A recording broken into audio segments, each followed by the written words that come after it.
हैं त्रिपिंडिक श्राद्ध के बारे में कि त्रिपिंडिक श्राद्ध होता क्या है और त्रिपिंडिक श्राद्ध व्यक्ति को कब करना चाहिए, त्रिपिंडिक श्राद्ध व्यक्ति को क्यों करना चाहिए और त्रिपिंडिक श्राद्ध व्यक्ति को कहां करना चाहिए।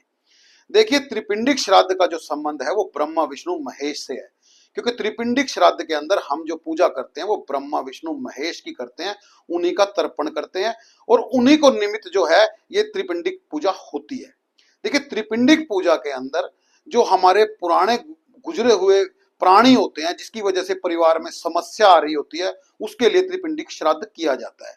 देखिए, त्रिपिंडिक श्राद्ध जो होता है वो अतृप्त आत्माएं, चाहे वो तामसिक आत्मा थी, चाहे वो सात्विक आत्मा थी, चाहे वो राजसिक आत्मा थी, उसकी शांति के लिए त्रिपिंडिक श्राद्ध किया जाता है। देखिए, परिवार में जब किसी प्राणी की मृत्यु हो जाती है अपगति से, वो परिवार के अंदर उसकी आत्मा भटकती रहती है, या किसी प्राणी का श्राद्ध ठीक से ना किया गया उसकी आत्मा भटकती रहती है, वो आत्मा व्यक्तियों को परेशान करती है, समस्याएं पैदा करती है। ऐसी सूरत के अंदर त्रिपिंडिक श्राद्ध किया जाता है, क्योंकि त्रिपिंडिक श्राद्ध जो है हम अपनी 3 पीढ़ियों का ही कर सकते हैं।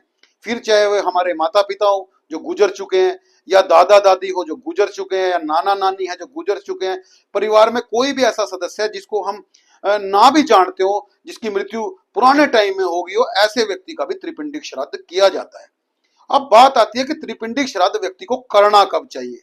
देखिए, पितृ पक्ष चलता है उसके अंदर हम त्रिपिंडिक श्राद्ध कभी भी कर सकते हैं, उसकी तिथि पे भी कर सकते हैं। और दूसरा, यदि हमें त्रिपिंडिक श्राद्ध जो है बिना किसी ऐसे प्राणी का करना है जिसको हम जानते भी नहीं है और बिना पितृपक्ष के करना है, तो उसके लिए पंचमी, अष्टमी, एकादशी, त्रयोदशी, चौदस और अमावस्या तिथि सबसे बढ़िया तिथि है। अब बात आती है कि त्रिपिंडिक श्राद्ध किया कहां जाए।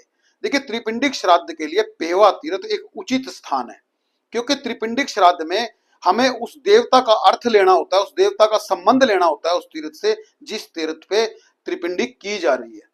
अगर मैं बात करूं तो सृष्टि की रचना ब्रह्मा जी ने पेवा तीर्थ से की थी, पृथुदक तीर्थ। दूसरा, यह जो भूमि है भगवान विष्णु की चौकड़ी की भूमि है।